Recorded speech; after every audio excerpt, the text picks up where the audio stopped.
እምይእዜሰ ለየካቲት በዛቲ ዕለት አይረፍ። ኤፍሬም መታሰቢያው ነው። በረከቱ ጋራት። በዚችም ዕለት የጴጥሮስና የሶፊያ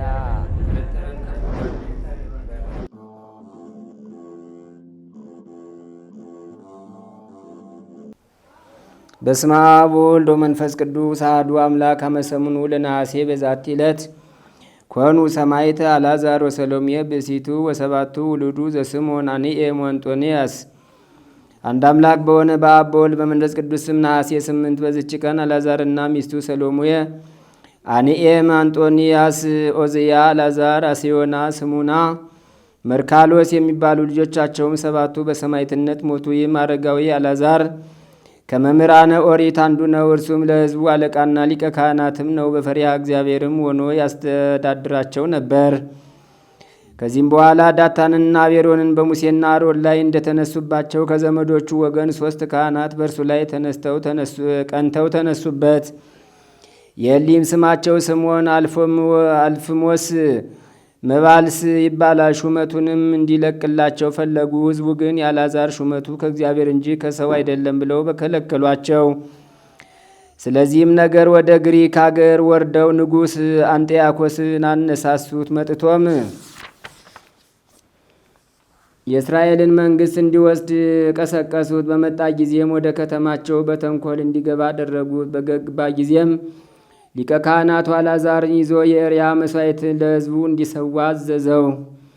እምቢ ባለውም ጊዜ 7ቱን ልጆቹን ገደላቸው። እሱንና ሚስቱን በእሳት በአጋሉት ብረት ምጣድ ላይ አስተኟቸው። እንዲህም ምስክርነታቸውን ፈጸሙ።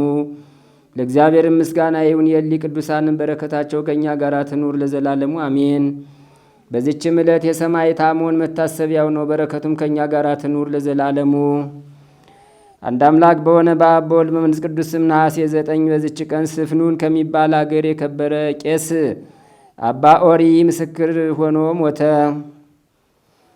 በዚችም ቀን የሊቀ ጳጳሳት ጲላጦስ መታሰቢያው ነው። በረከቱ ከእኛ ጋር ትኑር ለዘላለሙ አሜን።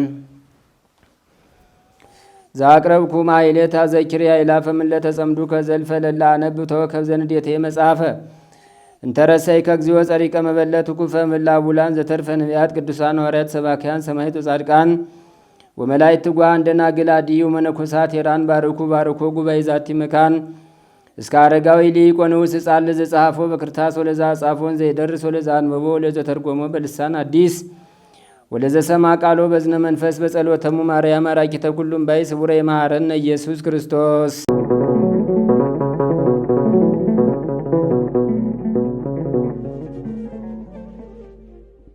ተአምሪው ለአባ ኪሮስ ጸሎቱ ወበረከቱ ይሃሉ ምስለ ኩልነ ህዝበ ክርስቲያን ለዓለም ዓለም አሜን። የአባታችን የጻድቁ የአባ ኪሮስ ረድኤትና በረከት ለዘላለሙ በሁላችን ይደርና ጻድቁ አባታችን አባ ኪሮስ ያደረጉት ተአምር ይህ ነው። በሦስተኛውም ቀን 2 ሰዎች በገዳማውያን መነኮሳት አምሳል ወደ እርሱ ሲመጡ አየ። ፊቱን በትምህርተ መስቀል አማትቦ የፊተኛውን አይቶ ይህ ጋኔን ነው፣ ይህ የኋለኛው አለቃው ዲያብሎስ ነው፣ ዛሬ መጡ አለ። ከሩቅ ጠርቶ እናንተ ወንድሞቼ ከወዴት ናችሁ አላቸው። ሰብአር በሚባል አገር ነን አሉት። ወዴት ትሄዳላችሁ አላቸው። ወደ አባ ኪሮስ ነው አሉት። በማን ታምናላችሁ አላቸው። በአብ በወልድ በመንፈስ ቅዱስ እናመልካለን እናምናለን አሉት። አባታችን አባ ኪሮስም ክርስቶስ የማን ልጅ ነው አላቸው። የአብ የባህሪ ልጅ ነው አሉት። እናቱስ ማናት አላቸው። እነርሱም ቅድስት ድንግል ማርያም ናት አሉት። እርሱም በእውነት በልጅነት በቅድስና ያላችሁ ናችሁ አላቸው። እነርሱም ተቆጥተው ወንድማችን ለምን ትፈታተነናለህ አሉት። እርሱም እንዲህ እናድርግ ትእዛዝ አለብኝ አላቸው። እነርሱም እኛ ምን ገዶን ብቻ አባ ኪሮስ ያለበትን ንገረን አሉት። አባታችን አባ ኪሮስም ስለምን ትሹታላችሁ አላቸው። ከእርሱም ጉዳይ አለንና አሉት። እርሱም በስም እኔ ነኝ አላቸው። አባታችን አባ ኪሮስም አሃው ወደ እናንተ በመጡ ጊዜ ሳትፈትኑ ሃይማኖታቸውን ሳትመረምሩ ወደ ቤታችሁ ወደ ማኅበራችሁ አታስገቧቸው፣ ሰይጣን ለማሳት መነኮሳትን መስሎ ይመጣልና አላቸው። እነዚያም ቅዱሳን አባታችን ይቅር በለን አሉት። ወደ ወንዝ ወስዶ እግራቸውና እጃቸውን አጠባቸው፣ በበዓቱ ውሃ የለምና። 2 ዋሻዎችንም አይቶ በዚያ ውስጥ እደሩ አላቸው። እነርሱም እሺ፣ ነገር ግን በጸሎት አትርሳን አሉት። አባታችን አባ ኪሮስም ጌታችን ይባርክህ፣ ጌታችን ይባርካችሁ፣ ከክፉ ሁሉ ይጠብቃችሁ አላቸው። እነርሱም አሜን አሉ። አባታችን አባ ኪሮስም ወደ በዓቱ ገብቶ 40 ስግደትን ሰገደ። አቤቱ አገልጋይህን ይቅር በለኝ፣ በይቅርታ ብዛት ኃጢአታቸውን ይቅር በለው፣ በአንተ ደም ነፍሱ ሥጋውን ፈጽመ ንጹሕ አድርገው የሚለውን 50ኛውን መዝሙር እስከ መጨረሻው ጸለየ። ዳግመኛም ለእነዚህ ለተራቡ እንግዶች ምግብ ምን አቀርብላቸዋለሁ? ከዚህም ከሰለጠነ ከሰማያዊ ህብስት እንዳልሰጣቸው እንደ አባቴ እንደ በብኑዳ ስጋዬ ለአንበሳ እንዳትሰጥ ፈራለሁ። አቤቱ ጌታ ኢየሱስ ክርስቶስ ሆይ የማደርገውን ንገረኝ አለ። ይህንን እያለ ሲያዝን ቅዱስ ሚካኤል ወደ እርሱ መጥቶ አባ ኪሮስ ምን ያሳዝናል አለው። ይህን ብሎ 2 ሰማያዊ ህብስት 2 ጽዋ ሰጠው። ይህንንም ለእነዚያ እንግዶች ሰጣቸው። አንተ ግን የቀድሞ ህብስትህን ብላ አለው። አባታችን አባ ኪሮስም ተቀብሎ አባታችን ሆይ በሰማያት የምትኖር የሚለውን እስከ መጨረሻው ጸለየ። ወደ እነዚያ ቅዱሳን ሂዶ ያ ሰማያዊ ህብስትን ያ ሰማያዊ ጽዋን ሰጣቸው። ወንድሞቼ እውነት እላችኋለሁ ስለ እናንተ መቸገሬን አይተው ከሩቅ ሀገር አመጡልኝ አላቸው። እነርሱም ጌታችን ኢየሱስ ክርስቶስ በጎን ዋጋ ይስጥህ አሉት። አባታችን አባ ኪሮስም ወደ በዓቱ ገብቶ በዚህ አደረ። በማግስቱም ወደ እርሱ ሂዶ ሰላምታ ሰጣችኋቸው፣ እራታችሁንም አለቀብን አላቸው። እነርሱም አቤቱ እይ ብለው ከግማሹ በቀር ሳይበሉ ህብስቱን አሳዩት። አባታችን አባ ኪሮስም አድርቆ ጾሙ በበዓታቸው ይበቃችኋል፣ ለምን አልበላችሁም አላቸው። እነርሱም አባታችን መብላትንስ በልተናል፣ የጻድቅን በረከት ጥቂት ያቀርባልና አሉት። በዚያችም 3 ቀን ቆዩ። እንዴት እንደነበሩ አኗኗራቸውን ለአባታችን ለአባ ኪሮስ ነገሩት። አባታችን አባ ኪሮስም አጋንንትን ጠርቶ ወደ እነዚህ ቅዱሳን እንዳይቀሩ በእግዚአብሔር ስም አወጣቸው። እነዚያን ቅዱሳንም ከዛሬ ጀምሮ ክፉ ነገር አያገኛችሁም፣ በሰላም ወደ አባታችሁ ሂዱ አላቸው። ከዚህም በኋላ አባታችን አባ ኪሮስ ተነስቶ ሊሸኛቸው ወደ እነርሱ ሄደ። አባ ኪሮስም ከዛሬ ጀምሮ እንዳለ አሉት እንሄዳለን አሉት። አባታችን አባ ኪሮስም በሰላም ሂዱ አላቸው። ከጽዋውም ከ7ኛው እጅ ከህብስታቸው ከግማሹ በቀር ሳይበሉ ያን ህብስትና ያን ጽዋ አሳዩት። አባታችን አባ ኪሮስም አድርቆ ዘወትር በጸሎታቸው ያስቡት ዘንድ አስቡን፣ ይህም ለመንገዳችሁ ስንቅ ይሁናችሁ ብሎ ሰጣቸው። ወንድሞቼ የእግዚአብሔር በረከት እንዳታጡ ለሌላ አትስጡ። ይህ ህብስትና ጽዋ እስከ ዕለተ ሞታችሁ አያልቅም ብዬ በእውነት እነግራችኋለሁ አላቸው። እነዚያም ቅዱሳን እጅ ነስተው ሄዱ። ከበዓታቸውም ደረሱ። ያ ጽዋ ያ ህብስት ሳያልቅ እየተመገቡ 12 ዓመት ኖሩ። ከዚህም በኋላ በክብር አርፈው ወደ መንግሥተ ሰማያት ገቡ። ጸሎታቸውና በረከታቸው ከህዝበ ክርስቲያን ላይ ጸንቶ ይኑር ለዘላለሙ አሜን። እና አቡነ ኪሮስ መነኑ፣ ስጋቸውን ጣሉት።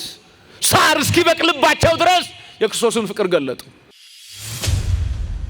ስላልገባን ነው የኔ ብሼር ይሻላል የሌላው ብሔር ዝቅ ይላል ብለን እርስ በርሳችን ስንባላ የምንኖረው። አልገባንም። ስላልገባን ነው በሳንቲም የምንጣላው። ስላልገባን ነው በብሔር የምንጣላው። ቃሉ እንዲህ ይላል፣ የእግዚአብሔር ፈቃድ መቀደሳችሁ ነው ይላል። እስኪ ሁላችሁ በሉ የእግዚአብሔር ፈቃድ በሉ። ድገሙት። መቀደሳችሁ ነው። የማን ፈቃድ? በዚህ ሐሳብ ሰው ሲቀደስ የሚያገኘውን መንፈሳዊ ልዕልና እናያለን። ክብር ይግባውና የክብር ባለቤት ጌታችን አምላካችን መድኃኒታችን ኢየሱስ ክርስቶስ በቅዱስ ጳውሎስ አድሮ ለተሰሎንቄ ክርስቲያኖች ያስተላለፈው ሕያው ቃል ነው። የእግዚአብሔር ፈቃድ ነው የሚለው። እግዚአብሔር የራሱ ፈቃድ አለው። ሰዎች እንደ እግዚአብሔር ፈቃድ እንዲኖሩ የተጠሩ ናቸው። እንደማን ፈቃድ? ድገሙልኝ። እንደ እግዚአብሔር ፈቃድ እንድንኖር፣ እንደ እግዚአብሔር ፈቃድ እንድንኖር እግዚአብሔር ይፈልጋል። የእግዚአብሔር ፈቃድ ግን ምንድነው? የእግዚአብሔር ፈቃድ ምንድነው የሚለውን ማየት ያስፈልጋል። የእግዚአብሔር ፈቃድ እንደ መጽሐፍ ቅዱስ አስተምህሮ የመጀመሪያው ሰው እንደ እግዚአብሔር ሐሳብ እንዲኖር ይፈልጋል። የሱ ፈቃድ የኛ መቀደስ ብቻ ሳይሆን የሱ ፈቃድ ሰማያዊ ሕይወት እንዲኖረን ነው። ምን አይነት ሕይወት አልኳችሁ? ለዚህ ነው ስንጸልይ ራሱ አባታችን ሆይ በሰማያት የምትኖር ስምህ ይቀደስ መንግሥትህ ትምጣ ካልን በኋላ ፈቃድ በሰማያት እንደሆነች እንዲሁ በምድር ትሁን። ሰማያዊው የእግዚአብሔር ፈቃድ ምንድነው ስንል የመጀመሪያው ሰማያዊው የእግዚአብሔር ፈቃድ ምስጋና ነው። ምን አልኳችሁ? ድገሙት፣ ልብ አድርጉ። መላእክት ያለ ድካም ያመሰግኑታል። መላእክት ያለ መሰልቸት ያመሰግኑታል። ለምን ካልን ምስጋና ምግባቸው ነው። ምስጋና እረፍታቸው ነው። ምስጋና ሰማያዊ ደስታቸው፣ የመለኮታዊ በረከት ተካፋይነታቸው የሚረጋገጥበት ኃይል ነው ምስጋና። ለዚህ ነው መላእክት ምስጋና ምግባቸው ነው። ምስጋና እረፍታቸው ነው። ምስጋና ልብሳቸው ነው። አይበሉም፣ አይጠጡም፣ አያገቡም፣ አይጋቡም፣ አይለብሱም። ሰማያዊ ልብስ ለብሰው በሰማያዊ ምስጋና ጠግበው በሰማያዊ ምስጋና ረግተው ይኖራሉ። ክርስቲያኖች በሕይወታችን ውስጥ የመጀመሪያው የእግዚአብሔር ፈቃድ ምስጋና ነው። ምን አልኳችሁ? ምስጋና በማግኘትም በማጣትም በሙላትም በጉድለትም ነው። ለዚህ ነው ቅዱስ ጳውሎስ ለፊልጵስዩስ ክርስቲያኖች ሲጽፍላቸው ምዕራፍ 4 ቁጥር 4 ላይ እንዲህ አለ። ኦርቶዶክሳውያን በሁሉ አመስግኑ አለ። በሁሉ ምን በሉ? ድገሙት እስቲ። እግዚአብሔር አመስጋኝ እንጂ አጉረምራሚ አይፈልግም። እግዚአብሔር በሙላትም በጉድለትም የሚያመሰግነው ሰው ነው እንጂ የሚፈልገው የሚያጉረመርም ስለማይፈልግ የመጀመሪያው የእግዚአብሔር ፈቃድ በሰማያዊ የምስጋና ስርዓት ውስጥ እንድንኖር ነው። በነገራችን ላይ የማያቋርጥ የምስጋና ጅረትና ጎርፍ የሚፈሰው በዓለም ላይ በኢትዮጵያ ኦርቶዶክስ ተዋሕዶ ቤተክርስቲያን ብቻ ነው። የሰማችሁኝ ነው? የኛ ጉድለት እንደተጠበቀ ሆኖ የኛ ደካማነት እንደተጠበቀ ሆኖ ባያድለን ነው እንጂ 24 ሰዓት እግዚአብሔርን የምታመሰግን ምድራዊት የእግዚአብሔር መቅደስ የሰማያዊ የክብሩ መቅደስ መገለጫ የሆነች እንደ እግዚአብሔር እንደ ተዋሕዶ ቤተክርስቲያን የትም የለም። እስኪ ዝም ብላችሁ አስቡ። አሁን እኛ ሄደን እንተኛለን። 6 ሰዓት ላይ ካህናቱ ሰዓታት ይገባሉ። 11 ሰዓት ተኩል ያጠናቅቃሉ። ከዛ የኪዳን ጸሎቱ እስከሚከናወን ድረስ ይጠብቁናል። የኪዳን ጸሎት ይጠናቀቃል። ከዛ ከ1 ሰዓት ተነስቶ ደግሞ እስከ 4 ሰዓት እስከ 5 ሰዓት ድረስ ድጓው ጾመ ድጓው ይጮሃል፣ ይመሰገናል እግዚአብሔር። ከዛ 5 ሰዓት ሲሆን ስብከት ይቀጥላል። 6 ሰዓት ሲሆን ቅዳሴ ይቀደሳል። ትንሽ ለቁመተ ስጋ የሚሆን ማዕድ እንመገብና ጥቂት ቆይተን ማታ 10 ሰዓት ተኩል ጀምሮ በወንጌል አውደ ምሕረት እንገናኛለን። 24 ሰዓት እግዚአብሔርን ከማመስገን የበለጠ ክብር የለም። ስለዚህ ይሄ አገልግሎት የማይቋረጥ የምስጋና ጅረት የሚፈስበት የእግዚአብሔር የሰማይ መንግስት ምሳሌ የሆነች ቤተክርስቲያን ናት። ስለዚህ የእግዚአብሔር ፈቃድ ሰማያዊ ምስጋናን ማከናወን ነው። ሰማያዊ ምን አልኳችሁ? እሱ አንዱ ነው። ሁለተኛው የእግዚአብሔር ፈቃድ ምንድነው ስንል በጸሎታችን ውስጥ በምስጋና ስርዓታችን ውስጥ ልናካትተው የሚገባው አንዱ ልመና ነው። ምን አልኳችሁ? መለመን ግዴታ ነው። የሚለምኑ ፍጥረታት ናቸው። መላእክት ይለምናሉ። እንሾም እንንገስ እንክበር ብለው አይደለም የሚለምኑት፣ ስለ ሰው ልጆች ይለምናሉ። የሰማችሁ ነው? ስለማን? ስለ ሰው ልጆች ይለምናሉ መላእክት።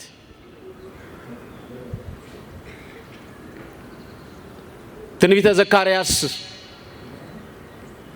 ምዕራፍ 1 ቁጥር 3 ላይ ስትመለከቱ 70 ዘመን የተቆጣቸው እነዚህን የእስራኤል ሰዎች የማትምራቸው እስከ መቼ ነው ብሎ መልአኩ በእግዚአብሔር ፊት ቆሞ ይለምናል። ስለኛ ምህረት ይለምናሉ መላእክት። እኛ ደግሞ ለምኑ ተብለናል። ምን ተብለናል አይደል? ግን ሳንለምነው የሚያስፈልገንን ያውቃል አያውቅም? ያውቃል እኮ። ግን እንድንለምነው ነግሮናል። ምን ብሎ ነው የነገረን? የማቴዎስ ወንጌል ምዕራፍ 7 ቁጥር 7 ላይ ተመልከቱ። ለምኑ በሉ እስኪ፣ አንኳኩ፣ ፈልጉ። አያችሁ? ለምኑ ያለን ጌታ ደግሞ እንድንለምነው ስለሚፈልግ ነው። እሱን መለመናችን የሱ ፈቃድ ነው። ፈቃዱ ስለሆነ ምን ብሎናል? ንገሩኝ፣ ለምኑኝ አለ። የሱ ጌትነት የኛ ሎሌነት እንዲታወቅ ነው። እግዚአብሔር ጨካኝ ስለሆነ አይደለም። መጽሐፍ እንዲሁም እንዲህ ነው የሚለው፣ ወዘእንበለ ንስአሎ ይሁ ፍቶተነ፣ ሳንለምነው የሚያስፈልገንን አውቆ ይሰጠናል አለ። ምን ሳንለው? ሳንለምነው አውቆ የሚያስፈልገንን ይሰጠናል አለ። የሚያስፈልገንን ከእግዚአብሔር ለማግኘት ምን ማለት አለብን? ንገሩኝ። መለመን አለብን። አንኳኩ ያለው ጌታ ደግሞ በሌላ ምዕራፍ ላይ ምን ይላል መሰላችሁ? መጥቶ የኛን ልብ ያንኳኳል። ለምኑ ያለን ጌታ ዞሮ መጥቶ እንደገና እንድንለምነው ይነግረናል። ያንኳኳል የኛን በር። የዮሐንስ ራእይ ምዕራፍ 3 ቁጥር 21 ላይ ስትመለከቱ ወናሁ ቆምኩ ሀበ ኆኅት ወእጎደጎድ፣ እነሆ በደጅህ ቆሜ አንኳኳለሁ፣ ማንም ድምፄን ቢሰማ በሩን ቢከፍትልኝ ወደሱ ገባለሁ። ደስ አይልም? ምኑን ቢከፍትልኝ? አቤት አቤት! እውነት የሚገባበት 3 በር አለው። ምን አልኳችሁ? ምን የሚገባበት? ንገሩኝ። እውነት የሚገባበት 3 በር አለው። በሁለቱ በሮች ያለምንም ችግር ይገባል። አንደኛው አይን ነው፣ ሁለተኛው ጆሮ ነው። ሰው መቼም አይኑን አይክድም። ጆሮን መጠራጠር ይቻላል። እውነት እሸት? ከሶስተኛ ወገን የሚመጣ ምን ስላለ? ወሬ ስላለ ልትጠራጠር ትችላለህ። አይንህን ግን መጠራጠር አትችልም። በሁለቱ በሮች እውነት ይገባል። ሶስተኛው በር ልብ ነው። ይሄ በር ተዘግቷል። እንዴት አድርጎ ይግባ ጌታ? ሶስተኛውን በራችንን ጥርቅም አድርገን ስለዘጋነው መግቢያ ስላሳጣነው ዛሬም የሰማይ አምላክ የእግዚአብሔር ልጅ የድንግል ማርያም ልጅ ኢየሱስ ክርስቶስ በራችን ላይ ቆሞ ያንኳኳል። በመምህራን እኮ ያንኳኳ ነው። ባባው ጳጳስ፣ ሊቃነ ጳጳሳት፣ ኤጲስቆጶሳት እኮ ያንኳኳ ነው። በቅዳሴው፣ በወንጌሉ፣ በስብከቱ ያንኳኳ ነው። ማን ይስማው? ባካቸው ክርስቲያኖች፣ እግዚአብሔር የመስማት ዘመናችን በጣም እያጠረ ስለመጣ በመከራው ዓለም ውስጥ እየኖርን ስለሆነ ከምንም በላይ ማንን እንስማ? አፋችን ይላል። ግን እግዚአብሔርን ከመስማት ይልቅ ጥቂት የሆኑ ሰዎችን እየሰማን እግዚአብሔርን ክብር አጉድለነዋል። አንድ ትልቅ ሰው በዓለም ላይ ባለሀብት ከሚናገርና አንድ ምስኪን መስቀል የያዘ ቄስ ከሚናገር የትኛውን ነው የምትሰሙት? ኧረ ተው! ኧረ በማርያም እውነታችሁን ነው። ኧረ በማርያም እንዴ! እየተዋወቅን እንዴ! እሺ ተው፣ ቀለል አድርጌ ልንገራችሁ። አሁን 4 ኪሎ ላይ ከባድ አንድ ትልቅ የመንግስት ባለስልጣን መጥቶ ከሚናገርና አንድ ድሃ ቄስ መጥቶ ከሚናገር ማንን ትሰማላችሁ? እውነቱን ንገሩኝ። ኧረ በማርያም ተው! ብትሰሙማ ኖሮ መከራው መቼ ይበዛ ነበር። ብንሰማማ ኖሮ እንግልቱ፣ ስቃዩ፣ ረፍት ማጣቱ እንዴት ይመጣ ነበር? መች ሰማን እንዴ? የአዲስ አበባ ሰው እንደውም አስቸጋሪ ነው። 3 ንስሐ አባት አለ። እውነት ውሸት? አንደኛው ከተማ ነው። እሱ የሚፈለገው የክርስትና የሞትና የሰርግ ዕለት ነው። ሁለተኛ ንስሐ አባት አለን። የት? ገዳም። እውነት ውሸት? የለም። እናንተ ከሌላችሁ ጎበዞች ናችሁ። እድሉ ስላልገጠማችሁ ነው። በጣም ባለሀብቶቹ የከተማውን የንስሐ አባት የሚፈልጉት ምን ሊያደርጉ እንደሆነ ታውቃላችሁ? ቤታቸውን ጸበል ሊያስረጩ። 1 ሁለተኛ ሲሞቱ፣ 3ኛ ልጅ ሲወልዱ። ለኑዛዜ አይፈልጓቸውም። ምክንያቱም የሚናዘዙት የት ነው? ከተማ ነው። እዚህ ከተማ ያለው ቤተ መቅደስ ነው ወይስ ገዳም? ኧረ ተው፣ ለምን እንወሻሻለን? ኧረ ተው። ሰው እኮ እንደውም አሁን ከተማ ላይ ንስሐ የሚገባው እድሜው ገፋ ካለ በኋላ ነው አይደል?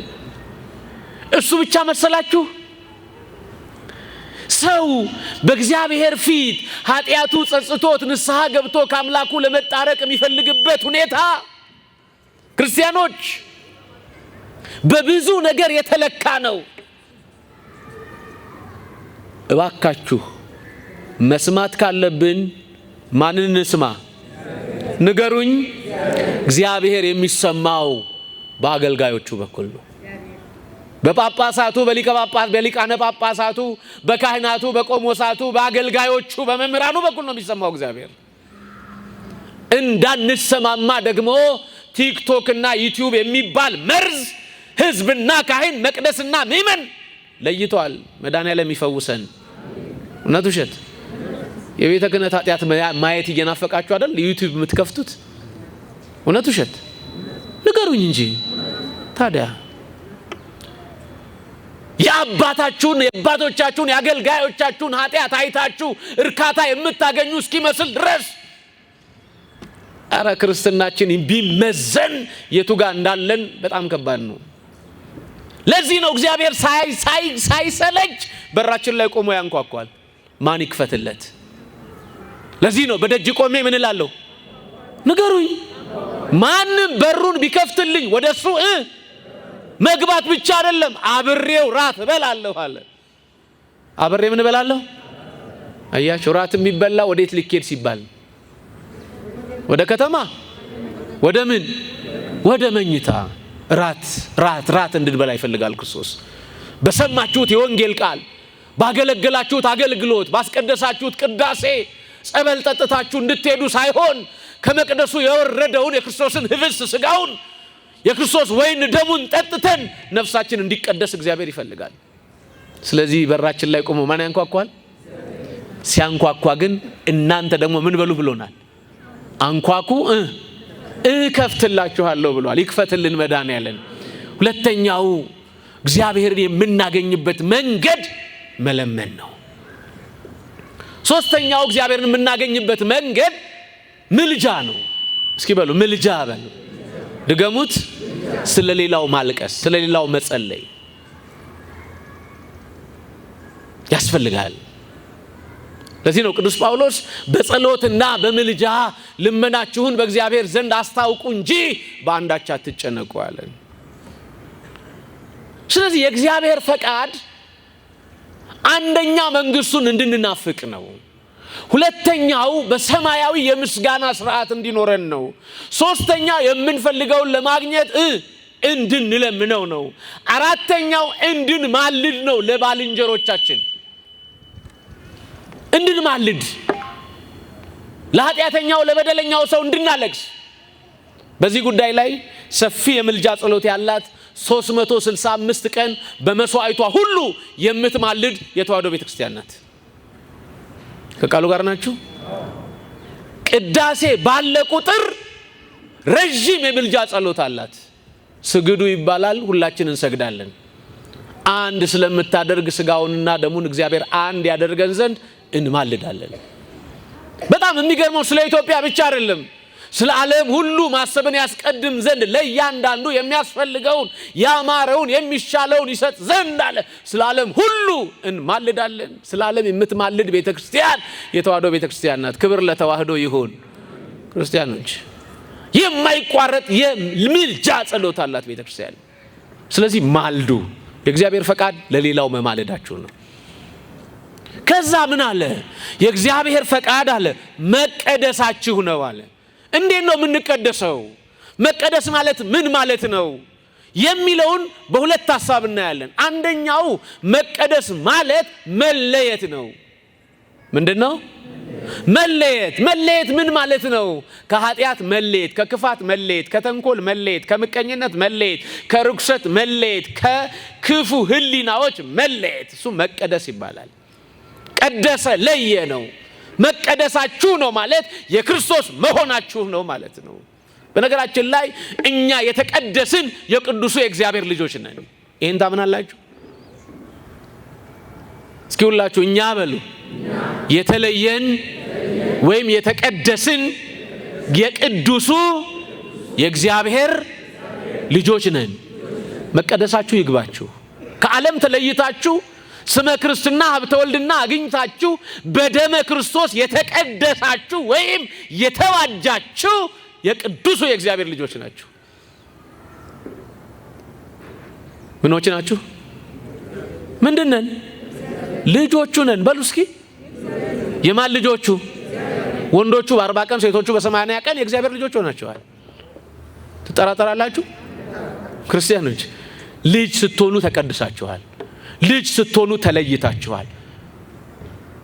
እሱ ፍጹም ሰው ሲሆን ኃጢአት፣ በደል፣ ርኩሰት ሳይ የሌለበት ሆኖ ንጹሕ ባህሪ የሆነ አምላክ ሆኖ ዓለምን ለማዳን ያለ ኃጢአቱ በቀራንዮ መስቀል ላይ ተሰቅሎ ይገርመኛል ይሄ ፍቅር። እናንተ እግዚአብሔር እኛን ልጆቹ ለማድረግ የከፈለውን ዋጋ ማንም አልከፈለም። ሚካኤል፣ ገብርኤል አልከፈሉልንም። ጻድቃን ሰማዕታት አልከፈሉልንም። እግዚአብሔር እኛን ልጆቹ ለማድረግ የከፈለው ዋጋ ትልቅ ነው። ልጆቹ ለማድረግ ምኖቹ ለማድረግ ልጆቹ ለማድረግ ብቻ አይደለም፣ ሊቀድሰን የከፈለው ዋጋ ከባድ ነው። ምድርን እኮ በደሙ ነው የቀደሳት። ምድርን እኮ በኪደተ እግሩ ነው የቀደሳት። ምድርን እኮ በትምህርቱ ነው የቀደሳት። ምድርን እኮ መከራ እየተቀበለ ነው የቀደሳት። እኛ ልጅ ለማድረግ እሱ የከፈለውን ዋጋ ማንም አልከፈለም። የሰማችሁ ነው? አንድ እናት ልጅ ለመውለድ ከጽንስ ጀምሮ ነው የምትደክመው። እውነት ውሸት? የጸነሳችሁ ታውቁታላችሁ። ጽንሱ ከሰውነታችሁ እስከሚዋሃድ ድረስ የበላችሁ ያቅለሸልሻችኋል፣ 10 ጊዜ ያስጠፋችኋል። እውነት ውሸት? እያደገ ሲመጣ ሰውነታችሁ ያብጣል፣ እግራችሁ ያብጣል፣ ኩላሊታችሁን ይጫናችኋል። ምጡን ደግሞ አስቡት። ቀኑ ሲደርስ ወገብ ቁርጥርጥ ይላል፣ ስሜቶቻችን ብጥስጥስጥስ ይላሉ፣ ድካም ይሰማናል፣ አካላችን የሌላ አካል እስኪመስል ድረስ እንደክማለን። እውነት ውሸት? ግን ስንወልድ ምጡን ድካሙን እንረሳዋለን። እውነት ውሸት? እኛ ልጅ ለመውለድ ነው የደከምነው። ክርስቶስ እናት ልጅ ለመውለድ ከምትደክመው በላይ ቀራንዮ መስቀል ላይ እየደከመው እያነባ እያላበው ቅዱስ ኢሳይያስ በሚገርም ቃል ይገልጠዋል የክርስቶስን መከራ። እዚህ 58 ኢሳይያስ 53 ላይ ተመልከቱ። እናየውና እንወደው ዘንድ ደምግባት የለውም፣ ከሰውም ዘንድ የተናቀ የተጠላ የሕማም ሰው ነው ይልና ስለ መተላለፋችን ቆሰለ፣ ስለ በደላችን ደቀቀ። መድቀቅ የሚለውን ነገር አስቡት። ይሄ ደቀቀ ማለት ከባድ ነው። ድሮ እናቶቻችን ወፍጮ ስትፈጩ ታስታውሳላችሁ? አተር ትከኩላችሁ፣ ምስር ትከካላችሁ አይደል? መከካት ምን ያህል እንደሚያደክም ይወቁ። እህሉ ምኑ ነው የሚለየው? ስትከኩ ምኑ ነው የሚለየው? ገለባው እንደሚለይ ክርስቶስ ስጋው ከሰውነቱ ላይ እየተበጨቀ ነው የወደቀው። ይሄ ሁሉ እኔና አንተ ልጅ ሊያረግ ነው። ይሄ ፍቅር ገብቶናል? ግን ይሄ እውነት ገብቶናል? ኦርቶዶክሳውያን ይሄን የክርስቶስ ፍቅር ካላየን ልንቀደስ አንችልም። የእግዚአብሔር ፈቃድ ምናችሁ ነው? አቤት በለዋ ምናችሁ ነው? አያችሁ፣ እሱ እኛን ሊቀድስ የከፈለውን ዋጋዩ ሊለየን፣ ከኃጢአት ሊለየን፣ ከሞት ሊለየን፣ ከጨለማ ሊለየን፣ ከእንግልት ሊለየን፣ ከስጋ ድካም ሊለየን የከፈለውን ዋጋ እዩት። ስለ መተላለፋችን ቆሰለ ብቻ ደቀቀ ነው የሚለው። የመዳጃችን ተግሳጽ ወይም ኃይል አለ በሱ ላይ ነበር አለ። ይሄ ሁሉ ማንን ሊቀድስ? አቤት እኛን ሊቀድስ እሱ ዋጋ ከፈለ። ቅዱሱ አምላክ፣ ቅዱሱ ጌታ፣ ንጹሑ ጌታ፣ በደል ርኩሰት የሌለበት ጌታ፣ የድንግል ማርያም ልጅ፣ እግዚአብሔር ልጅ ኢየሱስ ክርስቶስ ዋጋ ከፈለ። እናንተ ይሄ የከፈለው ዋጋ የገባቸው ጸጉራቸውን ተላጭተው መንነዋል። ይሄ የከፈለው ዋጋ የገባቸው ቅዱሳን ዛሬ ወርሃዊ መታሰቢያ በዓላቸውን የምናከብርላቸው ደጋጎቹ እነ ጻድቁ አባታችን እነ ቅዱስ ገብረ ክርስቶስ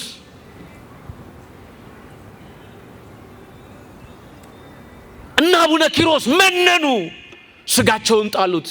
ሳር እስኪበቅልባቸው ድረስ የክርስቶስን ፍቅር ገለጡ። አልገባንም።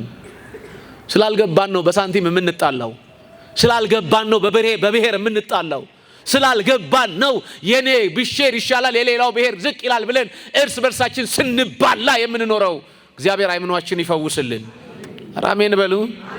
ያልተፈወሰ አእምሮ ሀገር ያፈርሳል፣ መቅደስ ይንዳል። ትልቁ የቆሸሸ አእምሮ አለን። ክርስቲያኖች መንፈሳዊ ጸጋዎቻችንን በአግባቡ እንጠብቅ። ስለዚህ የእግዚአብሔር ፈቃድ ምን መሆናችን ነው? አረ በማርያም ድገሙልኝ። መቀደሳችን። እሱ እኛን ሊቀድስ ዋጋ ከፈለ። እኛ ግን ዋጋ እንድንከፍል አይደለም፣ እንድናምነው ተጠርተናል።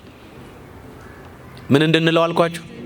እንድናምነው፣ ልጆቹ እንድሆን፣ ከኃጢአት እንድንርቅ፣ ከምንም በላይ ደግሞ በኃጢአት የቆሸሸው በበደል የረከሰው ሰውነታችን በንስሐ እየታጠበ ዘወትር የክርስቶስን ስጋና ደም እየተመገብን አዲስ ሰው እየሆንን እንድንሄድ ነው የእግዚአብሔር ፈቃድ። ይገርመኛል። እግዚአብሔር እኮ እንደካሞች እንደሆንን ስለሚያውቅ እዚህ መጽሐፈ ቅዳሴያችን ላይ ምን ይላል? እስመ አንተ ተአምር ድካሞ ለሰብ፣ የሰውን ድካሙን አንተ ታውቃለህ ይላል። ያውቃል አያውቅም? ስለሚያውቅ እንደምንቆሽሽ ስለሚያውቅ ንስሐ የሚባል ስርዓት ሰራል። ራሱ ምን አለ መሰላችሁ? መንግስተ ሰማያት ቀርባለችና፣ አቤት ንስሐ ስንገባ ምን እንሆናለን? ጎሽን ማየ ምን እንሆናለን? እንቀደሳለን። ስለዚህ የእግዚአብሔር ፈቃድ ምን መሆናችን ነው? እኔ መልስ ፈልጋለሁ። ማርያምን የእግዚአብሔር ፈቃድ ምናችን ነው? በቃ መቀደሳችን ነው። እንቀደስ፣ ቅዱስ እንሁን፣ ከኃጢአት እንላቀቅ። የክርስቶስን ፍቅር በልባችን ላይ እንሳለው። በአይናችን ላይ ብቻ አይደለም። ብዙ ጊዜ በአይናችን ላይ የሚሳል ነገር ከአይን ዞር ሲል ይጠፋል። ለዚህ ነው ቅዱስ ጳውሎስ እዛ ገላትያ ምዕራፍ 3 ላይ ኦ አብዳን ሰባ ገላትያ መኑ አይመመክሙ፣ እናንተ ሰነፎች የገላትያ ሰዎች አላቸው። ኢየሱስ ክርስቶስ በአይናችሁና በልባችሁ መካከል እንደተሳለ ሆኖ የክርስቶስን መከራ ነግሬያችሁ ነበር። አሁን ግን ፈጥናችሁ እንዴት ወደ ደካማ ትምህርት እንደሄዳችሁ እደነቃለሁ አለ። ክርስቲያኖች የክርስቶስ ፍቅር በልባችን ሲሳል ከኃጢአት እንወጣለን። ስለዚህ የእግዚአብሔር ፈቃድ በእኛ ህይወት ውስጥ ምናችን ነው? አቤት ኦሪት ዘጸአት ምዕራፍ 15 ቁጥር 11 በምስጋና የተፈራ ድንቅን የምታደርግ በቅድስና የከበረ እንዳንተ የለም አለ። እስኪ በሉ በማርያም በምስጋና የተፈራህ በሉ፣ ድንቅን የምታደርግ በቅድስና የከበረ እንዳንተ ያለ የለም። እንደማን ያለ? በቃ የለም እንደሱ ያለ። በምስጋና የተፈራ ነው ብቻ አይደለም፣ ድንቅ ያደርጋል። ድንቅ ማድረግ ብቻ አይደለም፣ በቅድስና የተዋበ የተመሰገነ ማን ብቻ? አዎ የሱ ፈቃድ ልክ እንደሱ እኛ ምን እንድንሆን? ቅዱሳን እንድንሆን ራሱ አይደል ያለን? ኦሪት ዘሌዋውያን ምዕራፍ 20 ቁጥር 7 ላይ ስትመለከቱ እኔ እግዚአብሔር አምላካችሁ ቅዱስ ነኝና እናንተም በኑሯችሁ ሁሉ ምን ሁኑ። አያችሁ፣ ቅዱስ የሆነ ሰው ክርስቶስ ሲመጣ ቤት ይቆማል። በግራ ወይስ በቀኝ? እስኪ በቀኝ ነው የሚቆመው? በግራ ነው? በግ መሆን ነው የምትፈልጉት? ፍየል? እርግጠኛ ናችሁ? እስከ ዛሬ ጀምሮ በጎች ናቸው። ዛሬ መምህርና ሆሳና የጋበዘው መምህር በግ ብሎ ሰደበን እንዳትሉ። ምኖች ነን? አትፍሩ፣ ግድ የለም ምኖች ነን። እንኳን እኔና እናንተ የሰማይ አምላክ ኢየሱስ ክርስቶስ የዓለምን ኃጢአት የሚያስወግድ የእግዚአብሔር በግ ተብሏል። በጎች መሆን በቃ በቀኙ ለመቆም በግ መሆን ያስፈልጋል። ክብራቸውን በነውራቸው ያደረጉ ሰዎች ሁሉ የፍየል ጠባይ ነው ያላቸው። ጽድቃቸውን በትህትና ያደረጉ አደባባይ ላይ ልታይ የማይሉ የአገልግሎት ከፍታ የቅድስና ማማ ላይ ሆነው ራሳቸውን እንደ ኃጢአተኛ እየቆጠሩ በመቅደሱ ቆመው ተንበርክከው ደረታቸውን እየደቁ የሚያለቅሱ እነሱ በጎች ናቸው። በቀኙ ይቆማሉ። ስለ ኃጢአታቸው የሚያለቅሱ እነሱ በጎች ናቸው። ክርስቲያኖች፣ ለዚህ ነው በቀኙ እንድንቆም ምን ያስፈልገናል? መቀደስ ያስፈልገናል። ለዚህ ነው የእግዚአብሔር ፈቃድ ምን መሆናችሁ ነው? አቤት ክርስቶስ ይመጣል ተብሎ ሰሞኑን ሲሰበክ ሰምታችኋል አይደል? ይመጣል አይመጣም? ነገሩ ይመጣል አይመጣም? ይመጣል። ሲመጣ ዝም ብሎ አይመጣም። ይገርመኛል። እኔ እግዚአብሔር ግልጥ ሆኖ ይመጣል አለና ዳዊት ቀጥሎ ወአምላክነ ያረምም ዝም አይልም ማለት። ትናንትና ግን ዝም ነው ያለው። ጎኑን ሲወጋ ዝም አለ፣ እግሩን ሲቸነከር ዝም አለ፣ እጁ ላይ ሚስማር ሲገባበት ዝም አለ። አቤት የኔ ጌታ! እኔ ቢገርመኝ ግን እጁ ላይ ሚስማር ሲገባበት በእጁ መዳፍ ላይ ነው የጻፈን። በምኑ መዳፍ ላይ? ኢሳይያስ ምን ይላል መሰላችሁ? በእጄ መዳፍ ላይ ቀርጫችኋለሁ ይላል። እስኪ በሉ በእጄ መዳፍ ላይ በሉ። አይገርምም? አንድ ሰው የአንድን ሰው ማንነት ለመጻፍ ሁለት ነገሮች ያስፈልጉታል በዚህ ዘመን፣ ወረቀትና ምን። በጥንት ዘመን ከሆነ ደግሞ ሶስት ነገር ያስፈልጉታል። የተዳመጠ ብራና፣ የተበጠበጠ ቀለም፣ የተቀረጸ መቃ ያስፈልጋል። ክርስቶስ እጁን ብራና አደረገው። የሰማችሁ ነው። እጁ ላይ የገባውን ሚስማር መቃ አደረገው። ከእጁ የሚፈሰውን ደም ቀለም አደረገና የሁላችንን መልክ በእጁ ላይ ሳለ። ክብር ለሱ ይሁን። ይሄ ፍቅር ይግባችሁ። ይሄ በጎነት፣ ይሄ ምሕረት ይግባችሁ። ይሄን ሁሉ ዋጋ የከፈለው ማንን ሊቀድስ?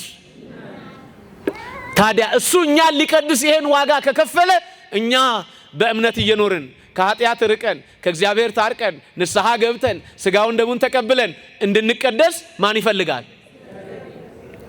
ሰዓታችሁ እንዳልወስድባችሁ ሮሜ ምዕራፍ 6 ቁጥር 22 አሁን ግን ከኃጢአት ባርነት ነፃ ወጥታችሁ ለእግዚአብሔር እየተገዛችሁ ልትቀደሱ ፍሬ ያላችሁ አለ። ከምን ባርነት? አረ በማርያም ከምን ባርነት? ከኃጢአት ባርነት ነፃ ወጥታችሁ ለእግዚአብሔር እየተገዛችሁ ልትቀደሱ ምን አላችሁ? ፍሬ አላችሁ። ከኃጢአት ባርነት ወጥተን ተቀድሰን የቅድስና ፍሬዎች እንዲታዩብን ማን ይርዳል? ለዚህ ነው መጽሐፍ የቅድስና ፍሬዎችን ሲተነትናቸው ቅዱስ ጳውሎስ ገላትያ ምዕራፍ 5 ቁጥር 21 ላይ ፍቅር፣ ሰላም፣ በጎነት፣ እምነት፣ የዋሃት፣ ራስን መግዛት እያለ ወደ 9 የመንፈስ ቅዱስ ፍሬዎችን ያስቀምጣል። እነዛ ፍሬዎች የሚገለጡብን ከሆነ የመቀደስ ፍሬ አለን ማለት ነው። የእግዚአብሔር ፈቃድ በሉ። በማርያም አይሰማ። አንዴ ድገሙት። መቀደሳችሁ ነው። በእግዚአብሔር ፈቃድ መቀደሳችን ከሆነ የቅድስናን ፍሬ እያፈራን ከኃጢአት ርቀን ከእግዚአብሔር ታርቀን ንስሐ ገብተን መንግስቱን እንድንወርስ እግዚአብሔር ይርዳል። አምላካችን ኢየሱስ ክርስቶስ የሰማነውን በዝን ልቡናችን ይጻፍብን፣ ከቅዱሳን ረድኤት በረከት ያሳትፈን፣ ሰላም ቀን ያውለን፣ በዓሉን የበረከት በዓል ያድርግልን። አምላካችን ቅድስት ተዋሕዶ ሃይማኖታችን አስፋልን፣ ምእመናንን በሃይማኖት አበርታልን። የሰላም አምላክ ሰላምን ስጠን። ቀኑን ባርከ ቀድሰ በሰላም አውለን። አቡነ ዘበሰማያት ይትቀደስ ስምከ ትምጻእ መንግሥትከ ወይኩን ፈቃድከ በከመ በሰማይ ከማሁ በምድር ሲሳየነ ዘለለ ዕለትነ ሀበነ ዮም ወኅድግ ለነ አበሳነ ወጌጋየነ ከመ ንሕነኒ ንኅድግ ለዘአበሰ ለነ ኢታብአነ እግዚኦ ውስተ መንሱት አላ አድኅነነ ወባልሐነ እምኩሉ እኩይ እስመ ዚአከ ይእቲ መንግሥት ኃይል ወስብሐት ለዓለመ ዓለም። በሰላመ ቅዱስ ገብርኤል መልአክ ኦ እግዝእትየ ማርያም ሰላም ለኪ ድንግል በሕሊናኪ ወድንግል በሥጋኪ እግዚአብሔር ጸባዖት ሰላም ለኪ ቡሩክ ታንቲማንስት ወቡሩክ ፍሬ ከርስኪ ተፈሥሒ ፍሥሕት ኦም ሊተጸጋ እግዚአብሔር ምስሌኪ ሰአሊ በጸልይ ምህረታ በፍቅር ወልኪ ኢየሱስ ክርስቶስ ከመ እስራኤልን አጣዊነ ተማኅፀነ ብኪ ኦ ተወካፌ ንስሐ ወሰራይ ኃጢአት ኢየሱስ ክርስቶስ ስረይ ኃጢአትየ ወኃጢአተ ኩሉ ሕዝብ ከማይሰራ ኃጢአት እግዚአብሔር ይፍታ። ንቁ ሚዲያ ለተመልካቾቹ ከሚያደርሳቸው ዕለታዊ ሳምንታዊና ወርሃዊ ዝግጅቶች መካከል የየዕለቱን ስንክሳር ወርሃዊና ዓመታዊ የቅዱሳን ገላትና ድርሳናትን በኢትዮ ማህበር የዩቲዩብ ቻናል ያቀርባል። የየዕለቱን ስንክሳር ባሉበት ሆነው በማድመጥ እንዲሁም ወርሃዊና ዓመታዊ የቅዱሳንን ዜና ሕይወታቸውን በማድመጥ ከቅዱሳኑ በረከትና ረድኤት እንዲያገኙ ንቁ ሚዲያ የሁል ጊዜ ምኞቱ ነው። በየዕለቱ የሚለቀቁ ዜና ቅዱሳንን ላይክ፣ ሼርና ሰብስክራይብ በማድረግ አገልግሎቱን ይደግፉ። ንቁ ሚዲያ ርቱ የቤተ ክርስቲያን ልሳን